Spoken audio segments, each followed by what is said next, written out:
대선 후보입니다. 기사같이 보겠습니다. 윤 선거 전 대선 후보된 이준석, 국민께 압도적 새로움 보여드리겠습니다. 라고 얘기했다라는 거죠. 지금 개혁신당의 의원이죠. 이준석 의원, 대선 후보가 됐습니다. 대선 열리는 거야? 확정이야? 라는 생각이 들죠. 관련 영상 잠깐 보고 오실까요? 불리함을 극복하는 방법 한 가지입니다. 압도적인 새로움을 보여주는 것이다. 압도적인 새로움으로 대선도 이렇게 치를 수 있구나 라는 모습이 만약 조기 대선이 있다면은 보여질 것이라 그런 기대를 하시면 될 것 같습니다. 불가피하게 조기 대선이 벌어질 수밖에 없다는 생각을 하고 거기에 맞춰서 작은 정당이지만 큰 선거를 미리 준비하는 것이 좋겠다라고 해서 인용 아니고 기각이나 각하되면 어떻게 되는 거예요? 그럼 후보가 취소되는 거죠, 당연히. 그래요? 선거가 없으니까. 네. 네. 지금 뒤에 그 얘기도 같이 들으셨죠. 한 언론 인터뷰에서 물어봅니다. 진행자가. 그럼 만약에 헌재에서 결론이 인용이 아니라 뭐 각하, 기각 이런 게 나오면 어떻게 되는 거예요? 후보 취소죠 뭐. 선거가 없는데요? 라고 지금 얘기를 해요. 근데 그렇다고 한다면 윤경호 위원님. 나중에 취소가 될 수도 있는데 왜 굳이 먼저 대선 후보를 뽑았냐라는 거죠. 그런 점에서 참 가볍다라는 느낌이 좀 들고요. 이건 뭘까? 이 빈술에 가서 요란한 건가? 아니면 영어로 얘기하면 노이즈 마케팅인가? 엄밀히 따지니까 저는 정치인 이준석 의원의 생년월일을 몰랐거든요. 네. 근데 85년 3월 30일이더만요. 네. 그러면 현재는 만 40세가 되지 않아서 지금은 자격이 없어요.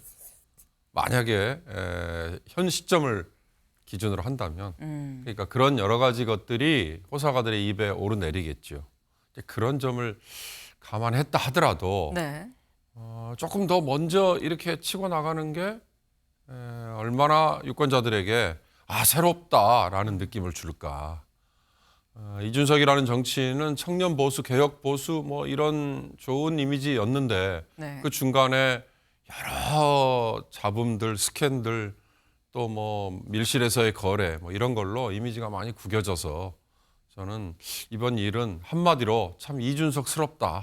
저는 그렇게밖에 얘기를 못 하겠습니다. 네. 좀 가벼운 거 아니냐라는 비판과 함께 또 이준석스럽다라는 표현을 묘한 표현을 좀 같이 좀 붙여주셨어요. 네.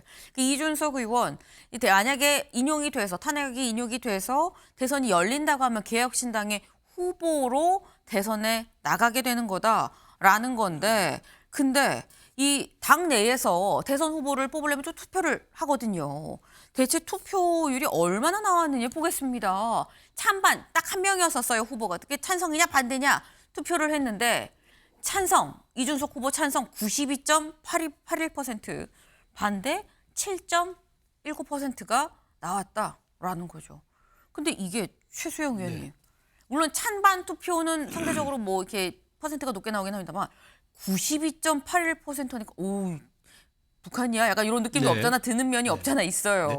근데 저는 사실 92.81보다 네. 이준석을 선택하지 않은 당원 3만 명을 더 주목합니다. 그러니까 투표율이 51%였잖아요. 네. 그러면 한 3만 명 가까이가 사실은 투표를 안 한 거예요. 그쵸. 안 했죠. 그다음에 반대한 사람 합하면은 그게 약간 3만을 약간 상회하는 수치일 겁니다.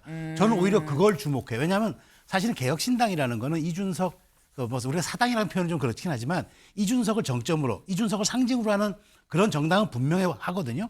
그리고 실제로 이준석 의원이 지난 총선 캠페인 때도 본인이 주도해서 이끈 것 사실이고요. 네. 그런데 여기에 이렇게 조기 대선이 가정해서 찬반 투표, 그러니까 대선 후보 추대 찬반 투표를 하는데 3만 명, 절반 가까이가 투표를 안 하거나 반대를 했다.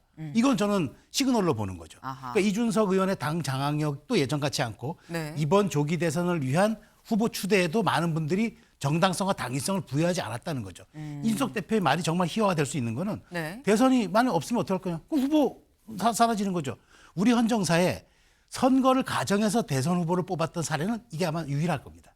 가정에서 뽑았던 사례. 네. 선거 공지도 안 됐는데 그런 측면에서 놓고 보면은 저는 오히려 이준석 의원이 92.8이라는 찬성의 무게를 두는 게 아니라 정말 50%에 가까운 당원들이 왜 나를 외면하고 선택하지 않았는가 이 부분을 더 주목해야 한다고 봐요. 그렇기 때문에 지금 이 부분이 오히려 저는 이 숫자의 이면을 놓고 해석하면은 이준석 의원이 여기에 대한 자신의 여러 가지 정치적 선택을 동의받지 못하고 있구나라는 점을 저는 인식해야 된다고 봅니다. 네. 그 살짝 말씀 중에 아마 대선이 열린다고 고지가 없었음에도 최종 공지가 없었음에도 불구하고 대선 후보를 선출한 적은 아마 이번이 처음일 거다라고 말씀하셨는데 어제 함익병 선관위원장이 뭐라 그랬냐면 박근혜 전 대통령 때도 그랬던 전례가 있다. 미리 후보를 뽑았던 전례가 있다라고 말을 했기 때문에 그 부분은 좀 확인이 좀 필요해 보이긴 합니다. 하지만 말씀의 요지는 그거예요. 지금 전체 뽑은 사람 중에, 그러니까 투표를 한 사람 중에 찬성이 92.81이라는 걸 주목할 게 아니라 이 부분이 중요하다. 총 선거인이 7만 7천 명이 넘는데 근데 투표한 사람이 4만 명이 안 된다. 참여한 사람이 50% 정도밖에 안 된다고 한다면 왜 참여를 안 했느냐. 그리고 여기 반대하는 7.19% 여기를 더 주목을 해볼 필요가 있다라고 지금 얘기를 하셨어요. 그 지금 이준석 대표 요 다음 기사 하나 같이 볼까요? 헌재 선고 전에 대통령 후보부터 일단 개혁신당에서 선출을 했다라는 거죠. 근데 또 사실 잘 따져보면 그래 뭐 대선 후보 선출할 법하다라고 생각을 할 수도 있는 게 이준석 의원이 가장 먼저 대선 출마 선언을 했죠. 그 모습 같이 보고 올까요? 오늘 저는 대한민국을 위해서, 대한민국 미래를 위해서 퍼스트 펭귄이 되겠다고 선언하겠습니다. 존 F 케네디는 43살에 미국의 지도자가 되어서 사람을 달에 보냈습니다. 46살에 버락 오바마는 흑인 최초로 미국의 대통령이 되었습니다. 변화는 과감한 세대 교체와 함께 일어나는 겁니다. 네, 기억하시나요? 지난달 2일이었었죠. 홍대에서 젊음의 거리 홍대에서 사실상 대선 출마 선언을 했습니다. 퍼스트 펭귄이 되겠다라고 얘기를 했는데 대선 출마 선언도 퍼스트였고요. 후보 선출도 퍼스트입니다. 네, 윤경호 의원님. 왜 이렇게 퍼스트라는 이 타이틀에 이준석 의원은 굉장히 좀 이 타이틀을 갖고 가려고 하는 것이냐라는 생각이 좀 들거든요. 우선은 나이, 네. 비교적 젊음. 물론 20대, 30대 국회의원들도 있어요. 그러나 그들이 국회에 발을 디딘 바로 다음부터 난 다음 행보는 대권이야. 난 대통령이 되고 싶어. 이렇게 쉽게 얘기하기는 어렵죠. 전국적인 지지도, 인지도 끌어올려야 되죠. 중요한 건 저 사람이 대권 후보로서 적합해라고 사람들에게 인정을 받아야 되잖아요. 그러니까 이준석이라는 정치인은 원내 진입을 못했음에도 불구하고 보수 여당, 그 당시에 여당이 아니었던 시절도 있죠. 보수 정당의 대표로 그것도 상당히 높은 지지로 됐던 전례가 있으니까 그런 것들에 대한 자신감의 발로일 수 있어요. 그러나 제가 조금 전에 잠시 언급했습니다만 저는 이준석이라는 정치인에 대해서 눈살을 찌푸렸던 게 칠불사였나요? 명태균, 김영선 이런 분들의 이름이 처음에 나왔을 때 네. 마쿠 거래 이런 얘기, 개혁신당 처음 만들었는데 비례대표 1번 거래 이런 얘기를 보고 이거 구태 정치를 다 배우고 이 마쿠에서는 그걸 그대로 답습을 하고 있구나 그런 생각이 들었는데 그런 것들이 공존하는 정치인 이준석 이제 그걸 떨쳐내기 위해서 퍼스트라는 말을 먼저 이제 동원한 거 아닐까 싶어요. 중요한 건 이게 기반이 돼서 차곡차곡 쌓아나가는 게 그게 중요해요. 그러니까 버락 오바마 46살이 대통령이 되는 거 젊다는 이유 하나만으로 불쑥된 거 그거 아니죠.